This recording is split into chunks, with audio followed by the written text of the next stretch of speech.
Kami sambut firman-Mu dalam nama Yesus kami berdoa. Kita sama-sama katakan amin. Amin, amin, amin, amin, amin, amin. Silakan duduk. Shalom. Masih bulan Januari, jadi saya masih bisa bilang selamat tahun baru. Oke. Saya hampir tidak kembali ke sini, ke Jakarta maksud saya. Karena tadi malam saya ada di, kemarin sore sebenarnya, ada sebuah kejadian di airport di Bangkok. Karena kemarin beberapa hari kami pergi ke sana karena ada pertemuan yayasan Kristen dari Asia dan Afrika. Dan setiap tahunnya kami berkumpul di sana untuk sharing update kami. Karena kami networking, jadi kami di sana tukar-tukar informasi, kami saling membantu. Dan kami juga fokus kepada hamba-hamba Tuhan yang ada di tempat-tempat terpencil. Di negara-negara mereka juga di negara kami, di negara sini. Jadi kemarin itu dari Laos, Kamboja, Myanmar, Thailand, Bangladesh, Uganda, Cina, Nepal, Indonesia. Rame-rame kami hadir. Ada satu sesi di mana ketika kami membahas tentang persekusi, itu sama sekali HP mesti mati. Gak ada yang boleh video atau merekam atau apapun. Bahkan ketika di dalam foto grup, ada beberapa hamba Tuhan yang tidak bisa ikut di dalam foto itu karena mereka pergi dari negaranya juga diam-diam karena ketakutan sama nanti pemerintah yang bisa mengganggu mereka. Saya nggak bisa sebutkan negaranya. By the way, saya salam kepada teman-teman yang sedang hadir di online. Karena ini kan online juga kan. Jadi terlalu sensitif. Bahkan kemarin bayangin ya, kita lagi ngobrol-ngobrol, tiba-tiba ada satu yang berdiri dari sebuah negara ini, dia katakan, saya barusan dapat terima surat dari kelompok radikal yang mengatakan bahwa kalau saya pulang nanti, kalau saya masih meneruskan ibadah saya di gereja saya, kalau tidak didengar, tempat itu akan dibakar. Itu terjadi. Nah, kita juga mengalami hal yang sama lah di Indonesia. Ya, saya mau bagikan adalah kemarin bulan Desember itu karena bulan Natal, jadi saya menerima jadwal memang cukup banyak, ada 55 jadwal total semuanya. Dan saya pergi ke 15 kota. 15 tempat. Jadi berarti setiap 2 hari sekali saya traveling lah. Saya pergi ke desa, kota kecamatan, kota kabupaten, sampai ya ke kota provinsi. Ya. Ada satu, ini saya mau bagikan aja, karena kami di yayasan kami ini sudah 58 tahun, dan kami banyak membantu hamba-hamba Tuhan di daerah.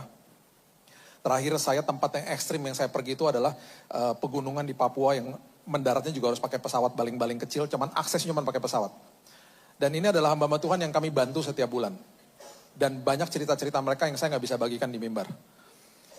Jadi kemarin waktu bulan Desember, saya kaget enggak. Tetapi saya terkonfirmasi dan saya sangat bahagia. Yang saya mau bagikan gini, ini contoh aja. Di luar kota Blitar, saya masuk ke dalam sebuah gang kecil lah ya. Saya terkaget-kaget karena waktu di ujung daripada gang itu ada tempat yang sangat besar, semi terbuka lah, awning di atasnya, terbuka. Ibadah Natal orang dari desa-desa yang hadir 4.000. 4.000. Nah, ya berikan tepuk tangan buat Tuhan. Itu tempat memang memuat tempat segitu. Itu tempat bukan overflow gitu, enggak. Memang muat segitu. Jadi saya tanya sama pendeta di situ. Pak, tahun lalu berapa yang hadir? 3.800. Naik 200. Setiap tahun Pak secara organik naik. Saya ke kota Pare, kota kecamatan. Di luar kota Kediri. Hal yang sama terjadi. Pertumbuhan sangat signifikan. Saya udah tahu tapi terkonfirmasi waktu melihat di lapangan seperti begitu. Jadi yang saya mau bagikan kepada Bapak Ibu adalah selama 4-5 tahun terakhir pertumbuhan kekristenan di Indonesia luar biasa pesatnya. Luar biasa. Luar biasa. Dan ketika ditanya kepada pendeta-pendeta ini dan kami, karena kami di yayasan ini kami harus data kami harus lengkap. Dan kemarin saya di Bangkok juga presentasi kepada mereka, pergumulan kami di Indonesia seperti apa. Terus kemudian kita saling tukar cerita lah, supaya kita bisa saling belajar juga kan jadinya. Dan kita intensif tuh dari pagi sampai malam kita berkomunikasi lah di situ. Nah, yang saya mau bagikan adalah, dari data yang kami terima di lapangan, 90% jiwa baru terima Yesus gara-gara sosmed. Sosmed. Itu sebabnya gunakan sosmedmu menjadi mimbarmu gitu loh. Jadi jangan nyinyir-nyinyir, jangan debat-debat kusir, nggak penting banget di situ kan. Kasihlah firman Tuhan.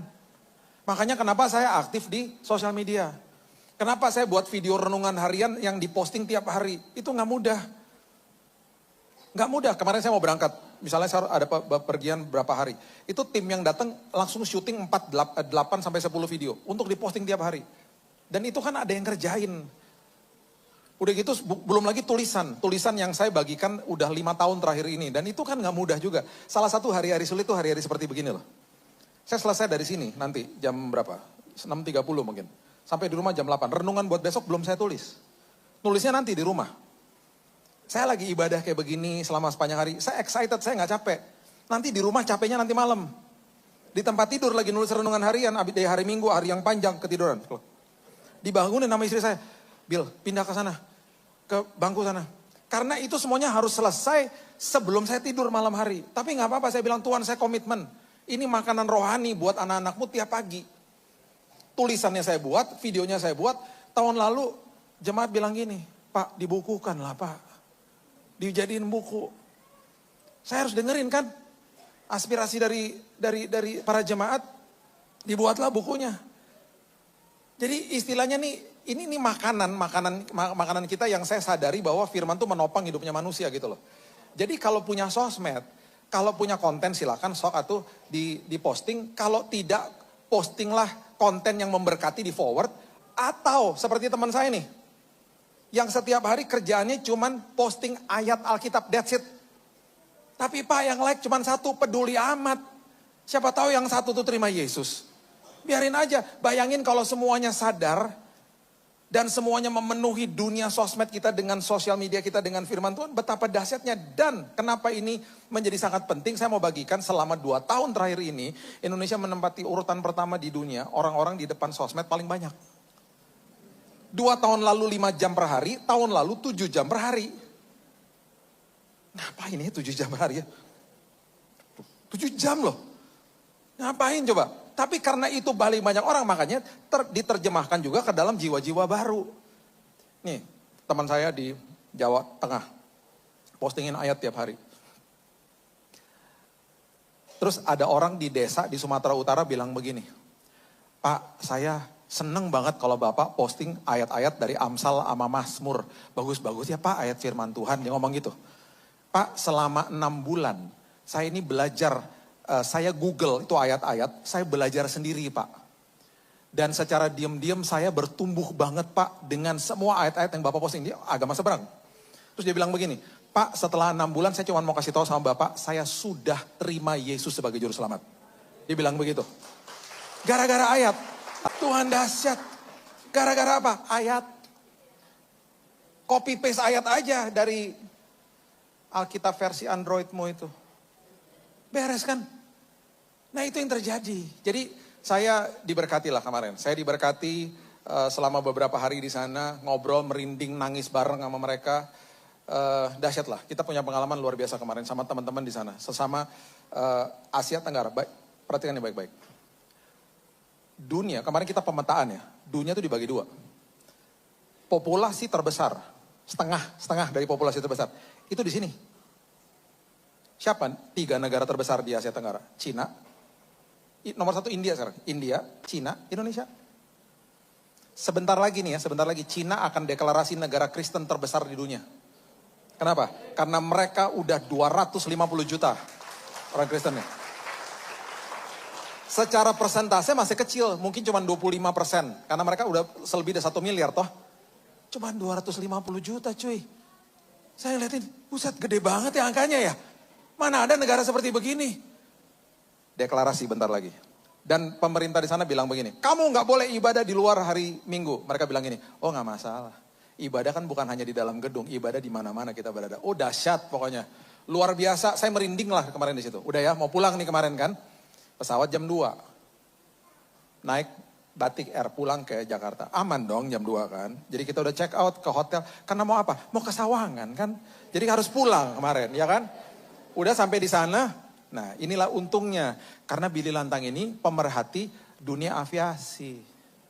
Saya suka penerbangan. Jadi saya agak-agak tanggap dibanding sama-sama yang lain. Ya kan, agak tanggap. Saya punya 400 pesawat. Mainan, jangan kaget.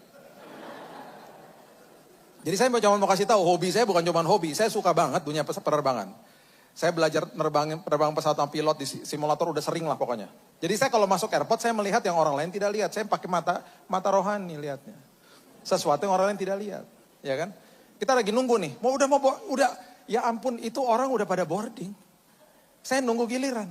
Tiba-tiba maskapai bilang begini, barisan dibubarkan, duduk. Kenapa? Yang boarding disuruh keluar. Berarti masalah teknis. Udah timbul tuh, udah mulai red flag, bahaya nih sayang. Saya udah bilang gitu kan. Kenapa? Karena sawangan di hati saya. Ya kan? Bahaya nih. Bahaya nih. Terus tiba-tiba ada pengumuman begini. Tiba-tiba, untung diumumin.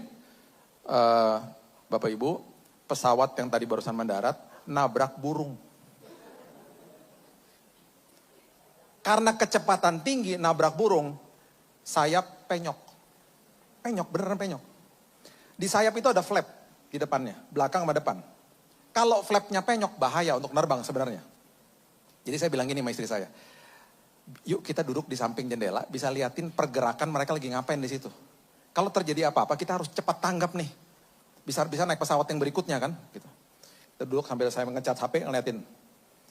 Nah, pesawat, kalau tiba-tiba ditaruh kayak bendera gitu ya, ditancap-tancapin begitu, itu berarti dia akan parkir, nginep. Tiba-tiba setelah hampir 1 jam, ada kru datang, ditancapin, tek, saya bilang sama istri saya, wah ini batal nih. Ini bukan delay lagi, batal nih pesawat, cancel udah. Tiba-tiba tempat bagasi itu nggak yang begini nih, yang mau naik ke perutnya pesawat, dipasang lagi. Terus saya bilang gini, kalau sampai tiba-tiba koper pertama keluar, segera kita pergi ke counter, kita batalin, ini pesawat batal, kita harus cari pesawat yang berikutnya. Dan bener koper keluar, keluar satu-satu. Orang kan gak ada yang tahu. Semua main HP, tenang-tenang.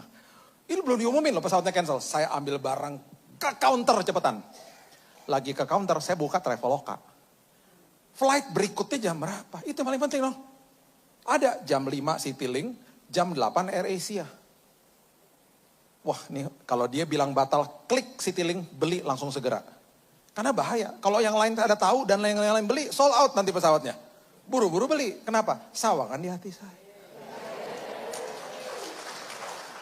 Jadi selagi jalan ke counter, sawangan.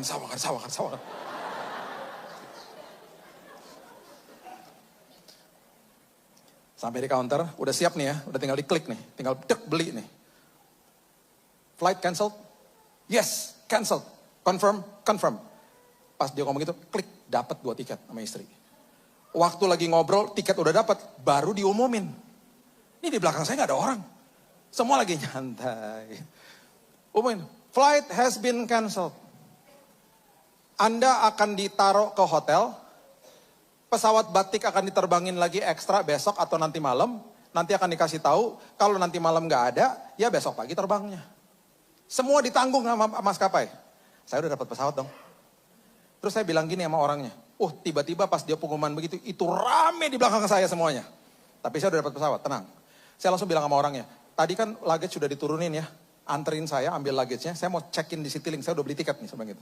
Oke, langsung saya diantar keluar dari barisan. Semua pada ribut lah di situ, kita udah keluar, aman.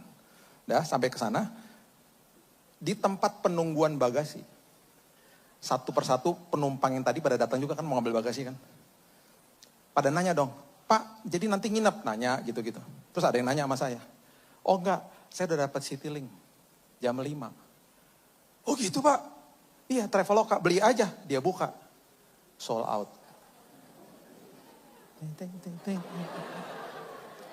Saya bilang, jam 8 ada AirAsia. Dia buka lagi. Sold out. Terus dia tanya, Bapak udah dapat? Udah. Kesawangan besok. Ya kan, udah aman ya.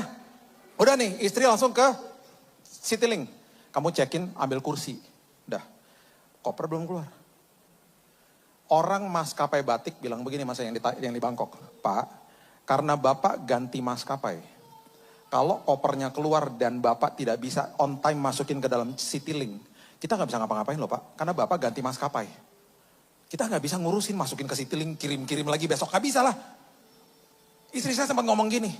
Ya udahlah, aku tinggalnya di airport sini. Udahlah sayang, biarin aja kopernya cuma baju kotor doang. Udahlah. Kalau gak panggil teman suruh ambil tuh koper. Hitungan tinggal 10 menit. Itu counter Citylink udah mau tutup. Kopernya keluar.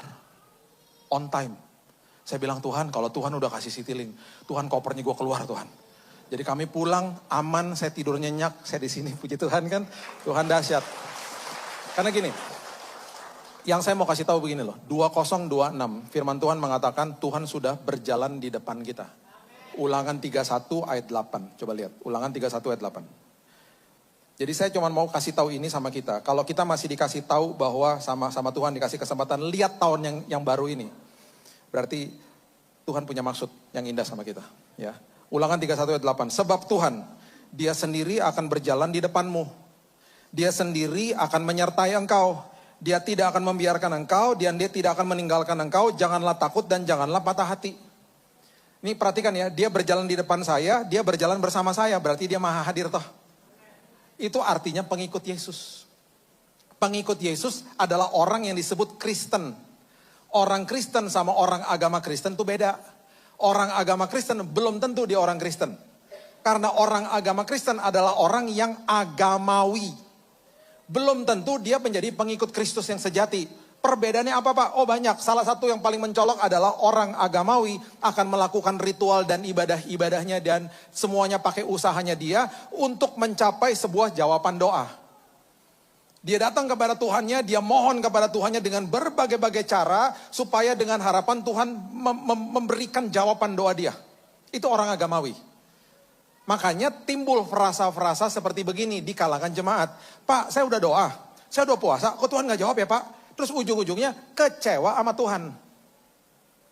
Karena yang dia lakukan adalah ritual-ritual, cara-cara, formula-formula yang dia pikir dengan cara agamanya dia, Tuhan akan jawab dia. Perbedaannya dengan orang Kristen. Orang Kristen gak akan kejar jawaban doa. Yang dia kejar adalah penyertaan Tuhan selagi nunggu jawaban doa. Beda. Levelnya beda. Makanya orang-orang seperti begitu karena dia pengikut Yesus. Tangannya dia sadar, tangannya sedang dipegang sama tangan yang perkasa. Dibawa kan dalam setiap musim dalam hidupnya. Orang seperti ini adalah orang yang sadar bahwa ketika saya lahir, saya megang jari ibu saya. Ketika saya beranjak ke usia balita, yang saya pegang adalah mainan. Setiap musim berganti, yang saya pegang itu selalu berganti. Supaya itu meneduhkan hati saya. Saya masuk ke jenjang remaja, mungkin yang saya pegang HP. Saya masuk ke dalam jenjang pemuda, yang saya pegang tangan pacar. Yang saya masuk ketika masuk ke dalam jenjang kuliah, yang saya pegang adalah tangan ijazah. Sebuah ijazah yang saya pegang. Masuk ke dalam tempat atau tempat pekerjaan yang kita pegang tangga karir. Masuk ke dalam pernikahan yang kita pegang tangan pasangan. Musim berganti, semua yang dipegang berganti-ganti. Masuk ke dalam dunia pensiun yang dipegang stick golf mungkin. Atau alat berkebun. Masuk ke usia lansia. Yang membuat dia aman, mungkin dia pegang tongkat. Di semua musim, perhatikan. Yang dipegang berganti-ganti. Tapi ada satu tangan yang tidak pernah melepaskan kita. Adalah tangan Yesus. Itu tangan yang perkasa. Di musim apapun, tangan itu selalu menggenggam kita. Makanya kita disebut Kristen. Pengikut Yesus artinya. Dan itu yang dia katakan, saya berjalan di depan kamu. Dan saya berjalan bersama dengan kamu. Kamu tenang aja. Tapi Tuhan, ujungnya seperti apa? Seringkali dia gak kasih lihat. Ya memang gak bisa lihat. Makanya ada firman lagi mengatakan, firman itu adalah pelita bagi langkahmu. Kita berjalan dengan sosok pribadi yang maha tahu, maha kuasa dan maha hadir. Yang kita bisa lihat hanya setapak demi setapak. Tapi tangannya memegang tangan yang perkasa. Itu sebabnya. Kalau sampai ada orang Kristen kecewa sama Tuhan yang maha tahu. Bagi saya, dia sedang ikut sosok pribadi yang maha tahu, dianya sok tahu. Kok bisa-bisanya sih kecewa sama Tuhan? Karena semua jawaban doa, perhatikan prinsip ini. Semua jawaban doa yang saya terima hari ini, walaupun tidak sesuai dengan keinginan saya, pasti ujungnya membawa kebaikan buat saya. Jadi jangan kecewa-kecewa, belajar untuk udah ucap syukur aja. Udah Tuhan mau ucap syukur ya Tuhan, mau ucap syukur buat jawaban doa ini, mau ucap syukur buat jawaban doa ini. Bisa tidak, bisa nanti, bisa diganti A, diganti B, bisa juga ya atau tidak. Ada 4 jawaban doa. Apapun yang Tuhan kasih, pasti ujungnya bawa kebaikan buat saya. Karena saya gak tahu apa-apa kok. Itu sebabnya kalau kita mengerti ini, kita akan mengerti bahwa hidup saya ini juga saya harus meregulasi. Karena pribadi yang paling sering bicara sama saya adalah saya. Pribadi yang paling sering bicara sama Billy Lantang adalah Billy Lantang. Pribadi yang paling sering bicara sama saudara ya saudara sendiri. Bayangin ya. Ada orang nyakitin kita. Mungkin dengan kata-kata yang sangat singkat. Dan dia udahan nih ngomongnya. Dia kasar sekali selesai dia udah selesai nih ngomongnya. Tapi kasar, nyakitin dong. Setelah dia ngomongnya hanya sebentar dan nyakitin itu. Pribadi yang paling sering dan paling banyak ngomong sama kita bukan orang itu. Kita. Habis disakitin ya, kita ngomong gini. Sama diri kita sendiri. Dasar lo. Emang dari dulu lo orangnya nggak banget sih lo emangnya. Orang kayak lo, udah gaya lo sok tahu lo. Pantesan lo Tuhan ambil tuh semua rambut lo, habis semuanya. Nyebelin banget lo. Kita ngomong sama diri kita sendiri loh tentang orang itu. Kita mulai berasumsi lah, kita mulai ngomong-ngomong segala macam sama diri kita sendiri. Itu bahaya banget loh. Lo lihat lo nanti lo, tak ketemu gue jauh, gue jaga jarak sama lo. Gak akan gue deket-deket sama lo, dalam hati. Terus minggu depannya ketemu lagi sama dia dari jarak jauh. Cih, gaya lo ya. Kita ngomong lagi sama diri kita sendiri. Terus udah gitu dia deket-deket sama kita. Gue akan jauh-jauh dari lo, ngapain gue deket sama lo. Terus kita ngeliatin dia ngobrol sama orang lain. Gaya lo so tau banget. Ngapain coba?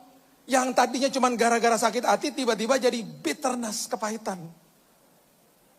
Makanya ya ada satu pribadi di Alkitab yang paling sering ngomong sama dirinya sendiri. Siapa? Daud. Makanya saya suka banget baca ketika dia ngomong sama dirinya sendiri. Tenanglah hai jiwaku. Pujilah namanya hai jiwaku. Ngucap syukur hai jiwaku. Tenang hai jiwaku. Salah satu ayat favorit saya. Yang Daud bicara sama dirinya sendiri itu ada di Mazmur 131 ayat yang kedua. Sesungguhnya aku telah menenangkan dan mendiamkan jiwaku. Seperti anak yang disapih berbaring dekat ibunya. Ya seperti anak yang disapih jiwaku dalam diriku. Tahu gak dia lagi ngomong apa? Aku menenangkan dan mendiamkan jiwaku. Kalau saya bisa tambahkan yang penuh sampah. Penuh sampah. Karena tiap hari kita tinggal di dalam dunia yang penuh dengan dosa. Penuh dengan kegelapan. Setiap hari mata dan telinga kita yang adalah pintu gerbang hati menyerap banyak kotoran dari luar. Dan kita memerlukan detoksifikasi setiap hari oleh firman. Makanya kalau pagi bangun-bangun pagi saya bilang ini Tuhan aku menenangkan dan mendiamkan jiwaku yang penuh sampah. Supaya Tuhan kalau ada apa-apa terjadi hari ini kemudian disambung lagi aku menyapih diriku. Ya aku menyapih diriku. Menyapih artinya meninggalkan ketergantungan sama susu. Menyapih artinya dia lagi kasih tahu sama dirinya. Jiwa dewasa dong. Itu Daud lu ngomong sama dirinya. Aku mau menenangkan jiwaku, aku mendiamkan jiwaku, mau mendiamkan emosiku yang bergejolak. Yang gak sesuai sama firman Tuhan. Dan aku mau dewasa. Bapak Ibu, firman Tuhan selalu memberitahu apa? Saling mendahului dalam memberi hormat. Mengasihilah sama seperti aku telah mengasihimu. Semua tadi pagi kita belajar. Vertikal hubungan sama Tuhan, orang Kristen selalu dimulai dari titik menerima bukan memberi. Yang di dalam benaknya orang agamawi selalu akan berpikir saya harus melayani Tuhan. Kalau saya bisa narasikan dalam bahasa Indonesia sehari-hari apa yang Yesus katakan kepada Marta. Dia ngomong begini, Marta ngomong gini nih kira-kira. Kan saya harus melayani. Yesus bilang, betul. Tapi gak gitu caranya. Lah gimana dong caranya? Sebelum kamu melayani, kamu mulainya dari titik yang salah. Kamu memulai dari titik memberi, bukan menerima. Kamu duduk dulu seperti Maria, terima dulu dari saya. Terima kepenuhan saya, terima kasih saya, terima kebaikan dari saya. Baru kamu bisa memberi. Orang agamawi dimulai dari titik memberi. Makanya timbul frasa-frasa begitu toh. Aku udah doa, aku udah puasa, aku Tuhan gak jawab. Kecewa ujung-ujungnya. Orang Kristen akan ngomong gini. Teman saya nih ngomong gini. Bill, gue udah doa, gue udah puasa Bill. Terus senyum ngomongnya sambil nangis. Tuhan dahsyat Bill. Emang lu udah dapat jawaban doa? Belum. Tapi gue udah puas, gue udah lega. Karena pengalaman gue sama Tuhan selagi gue nunggu jawaban doa, itu memerdekakan gue, Bill. Yang gue kejar pengalaman sama Tuhan bukan jawaban doanya. Karena di dalam pengalaman itu ketika menanti jawaban doa gue diteguhkan, iman gue dibangun, gue berubah Bil. Dan bahkan sebelum gue lihat jawaban doa, gue udah puas. Gue udah lega. Karena ujung-ujungnya hanya Yesus, bukan jawaban doanya. Ujung-ujungnya pribadinya dia, bukan jawaban doanya. Karena dia udah tahu kok yang terbaik buat gue. Kapan dia mau kasih terserah dia. Kairosnya dia terjadilah kairosnya dia. Karena pemeliharaan Tuhan bagi gue itu yang terutama dari segala-galanya. Itu dahsyat. Itu baru namanya Kristen. Beda udah.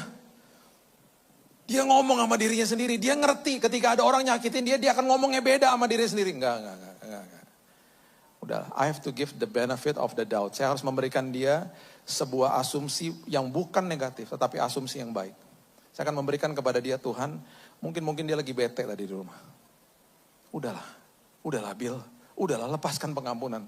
Berikutnya ketemu saling mendahului dalam memberi hormat. Berarti saya harus nyapa dia duluan dengan resiko dia buang muka.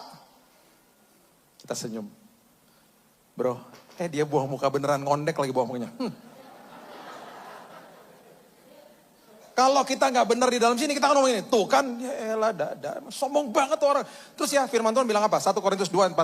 Semua kebenaran firman yang tidak dimengerti jadi kebodohan. Karena firman itu paradoks. Firman Tuhan itu bertolak belakang sama logika manusia. Contoh sederhana nih. Kita habis dicuekin sama orang ya. Kita ngomong sama teman kita deh misalnya. Ya ampun, gue tadi udah negor dia duluan. Gue udah nyapa dia duluan. Gue dibuangin muka. Teman kita bilang apa? Lu bego sih. Lu ngapain? Harga diri lu di mana? Ngapain lu udah digituin? Lu baik-baikin dia. Bego-begoin kan? Firman Tuhan bilang apa? Mendahului dalam memberi hormat. Saling mengasihi sama seperti Kristus telah mengasihi saya. Ayo. Bertolak belakang sama logika manusia. Makanya semua kebenaran yang tidak dimengerti jadi kebodohan. Makanya Daud ngomong apa? Aku menyampih diriku Tuhan. Aku menjadi dewasa Tuhan. Dan gak mudah. Aku mau mendiamkan jiwaku.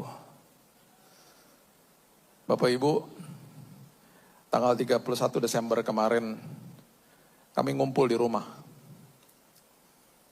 Biasanya kalau saya nggak lagi traveling, saya ajak teman-teman dekat saya sama keluarga saya. Karena kita pasti ibadah malam, kita kemudian perjamuan kudus, kita masuk tahun yang baru. Di jam 7 malam teman saya Yosi nih, kita lagi makan, lagi rame-rame di rumah, lagi pada makan malam. Dapat telepon yang membuat kita semuanya terdiam karena dengar dia ngomong yang mengagetkan. Dia baru dapat berita dari adiknya, papanya meninggal dipanggil pulang Tuhan. Tepat di tanggal 31 Desember. Berarti apa? Papanya gak diizinkan lihat 2026. Karena tugasnya sudah selesai. 2026 papanya bersama-sama dengan Tuhan di hadiratnya.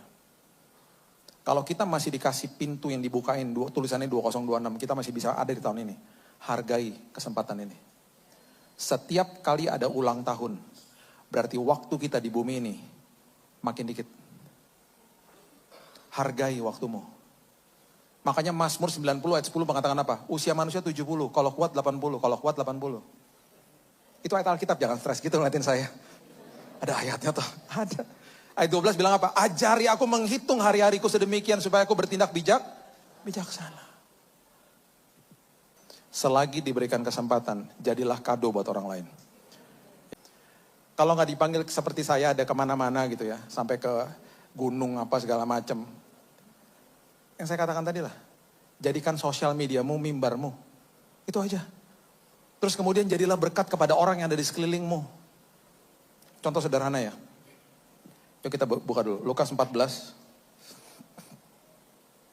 Lukas 14 ayat 12.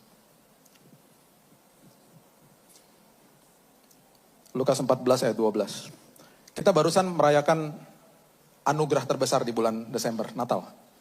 Biasanya kalau kita udah mulai masuk ke after Christmas gitu ya, masuk tanggal 26, terus apalagi udah Januari. Semua ornamen-ornamen Natal udah dikemas buat Natal berikutnya ya. Pesan Natalnya jangan dikemas. Dihidupi setiap hari. Ya jangan dikemas, jangan disimpan. Itu anugerah terbesar. Kita dikasih kado, jadilah kado buat orang lain juga gitu loh. Dikasih kesempatan lihat tahun ini, jadilah mimbar. Di mana orang bisa baca Alkitab dari, banyak orang menolak baca Alkitab loh. Banyak orang tidak punya kesempatan baca Alkitab. Tapi mereka gak bisa menolak yang mereka lihat dari perbuatan sama tindakan kita. Yang adalah Alkitab terbuka itu sendiri toh. Teman saya, Terima Yesus gara-gara apa? Gara-gara tetangganya jualan bakso, setiap kali pulang baksonya gak laku, senyum-senyum sambil nyanyi-nyanyi lagu rohani. Teman saya ini akhirnya bertobat terima Yesus ya. Dia waktu cerita sama saya bilang gini, Bill, gue waktu nyobain bakso emang gak enak Bill. Emang gak enak. Makanya kalau dia pulang Bill, itu pasti kagak laku baksonya. Cuma dia sambil siul-siul Bill, dia sambil nyanyi-nyanyi tau gak? Nyanyi-nyanyi lagu rohani. Gue itu dulu stres, gampang stres. Gue dengerin dia nyanyi kan gue seneng ya. Gue nyamperin rumahnya, tetangga gue tuh. Bang, itu bakso gak laku kok nyanyi-nyanyi. Terus tau gak dia selalu bilang apa? Udahlah Pak, ngapain hidup dipikirin terlalu stres. Udahlah, Tuhan Yesus baik, dia bilang itu. Selalu dia ngomong Tuhan Yesus baik. Bill, setelah 6 bulan ya, gue duduk sama dia, ngobrol sama dia. Gue terima Yesus Bill, bukan gara-gara orang nginjilin gue. Cuman gara-gara gue lihat dia pulang, dan dia siul-siul, dan dia senang-senang, walaupun dagangannya gak laku.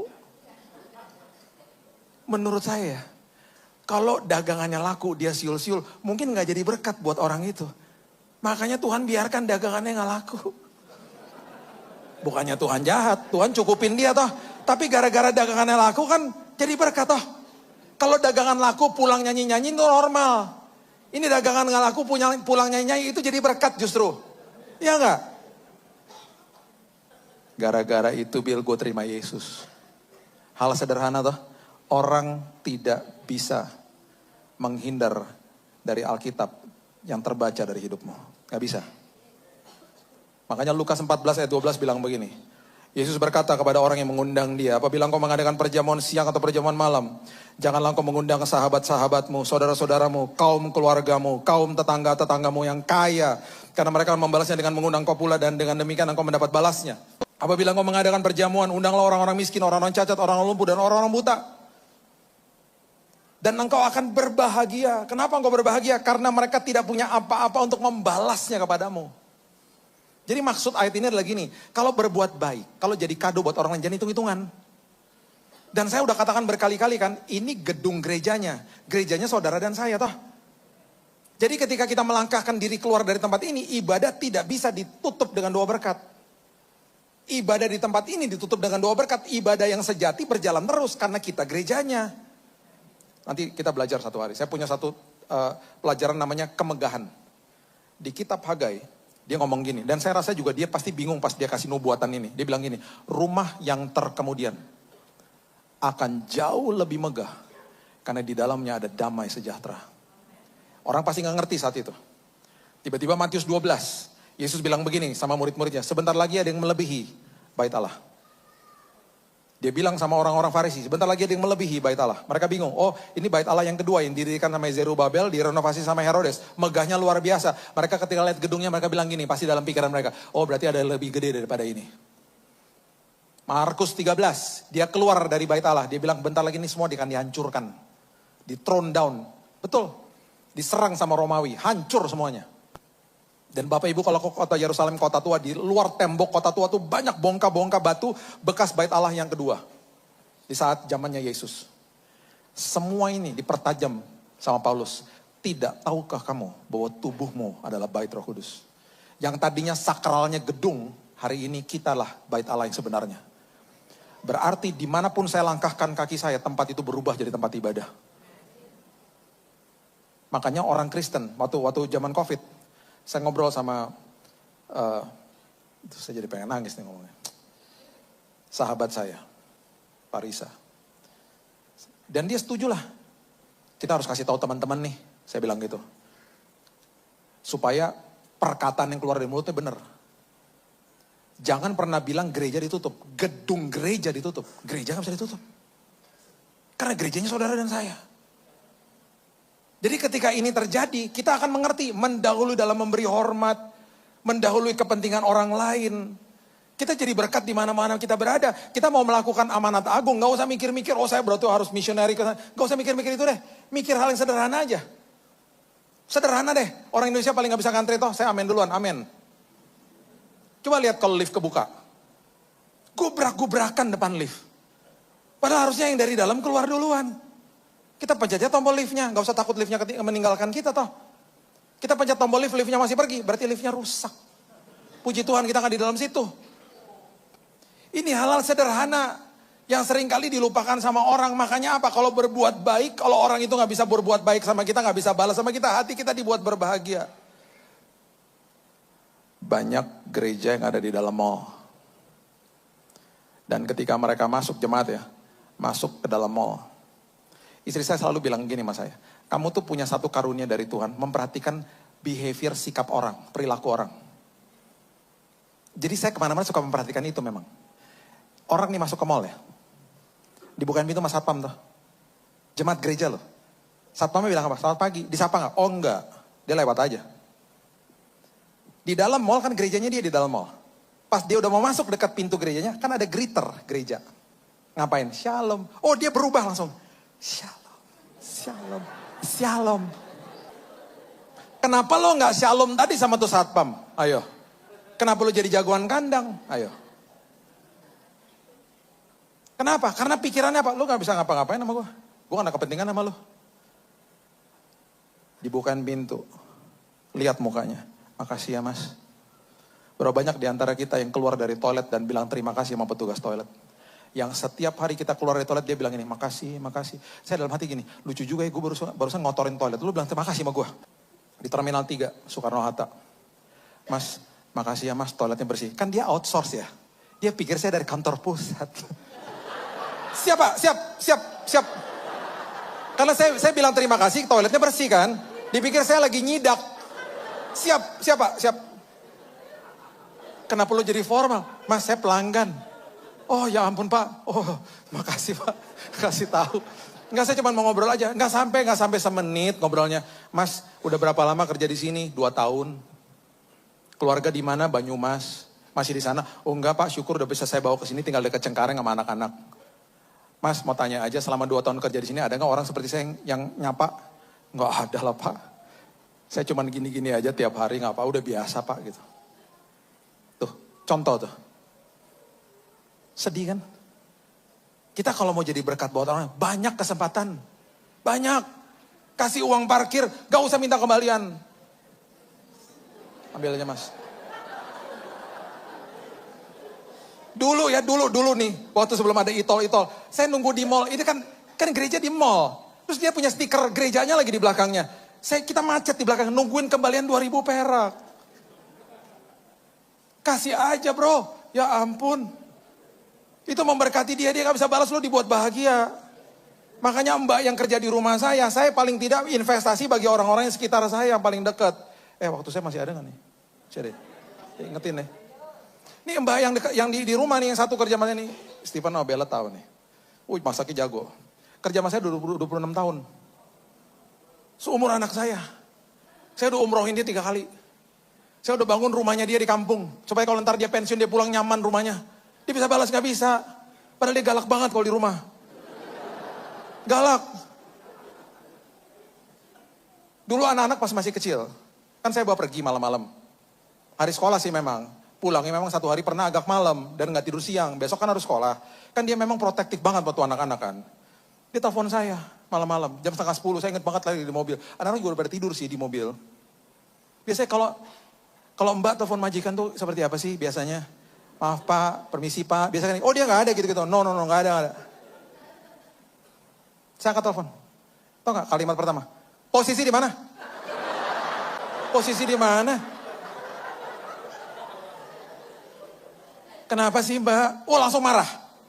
Itu anak-anak gak tidur siang. Besok kan hari sekolah. Kenapa sih anak-anak dibawa-bawa kemana-mana sampai malam? Cekrek ditaruh teleponnya.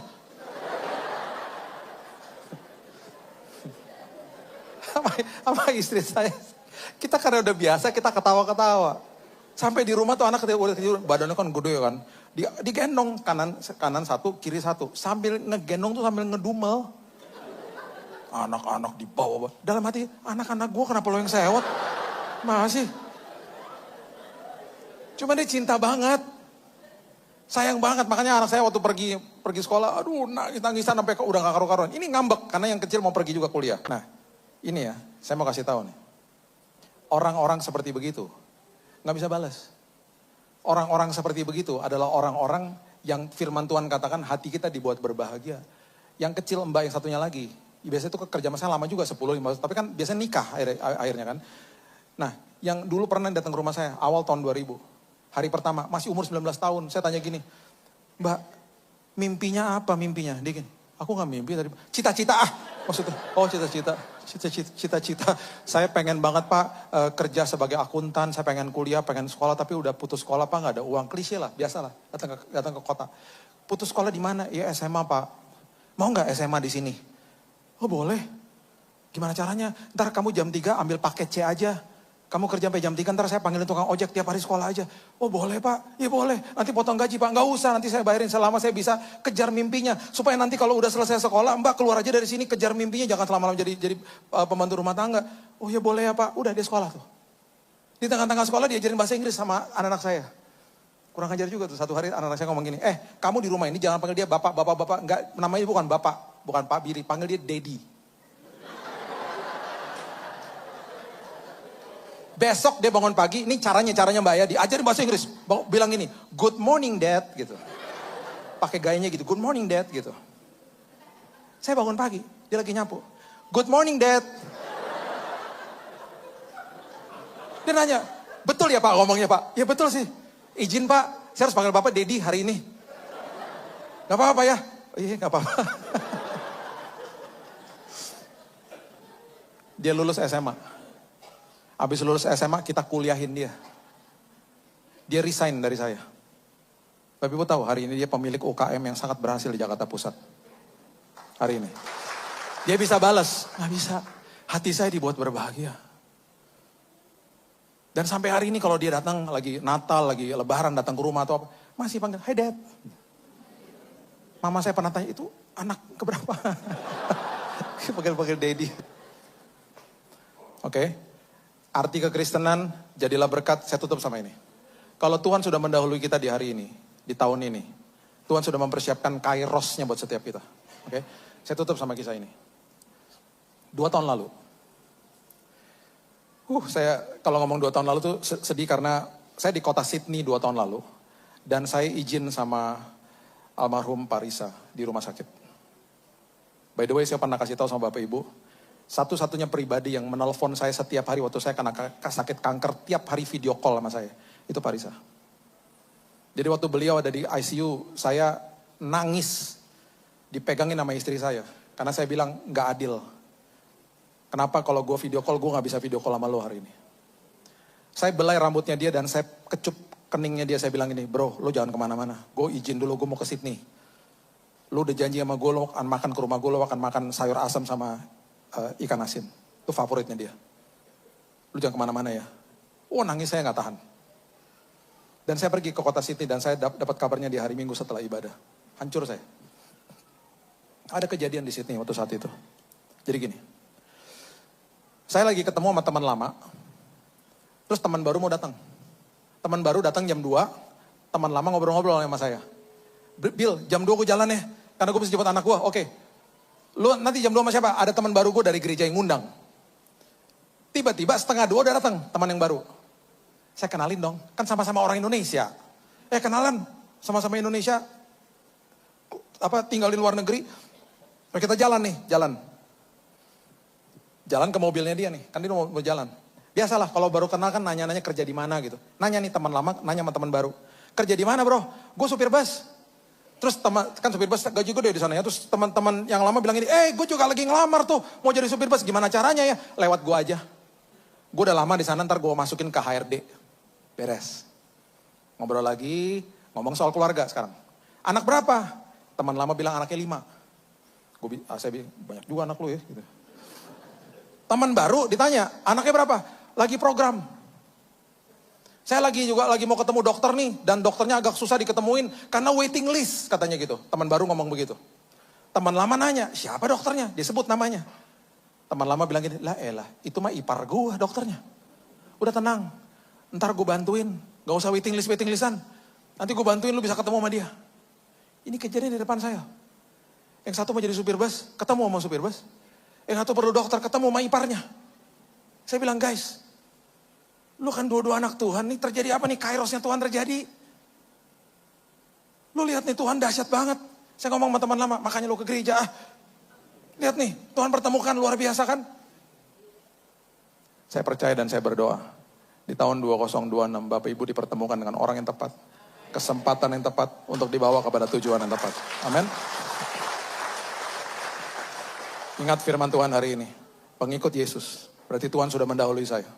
Tuhan ada bersama saya. Jadilah kado bagi orang di sekitarmu. Dan ingat karena Tuhan sudah berjalan di depan saya. Kairosnya terjadi buat kita. Pemeliharaan Tuhan gak pernah gagal. Amin. Berikan tepuk tangan kita untuk Tuhan kita.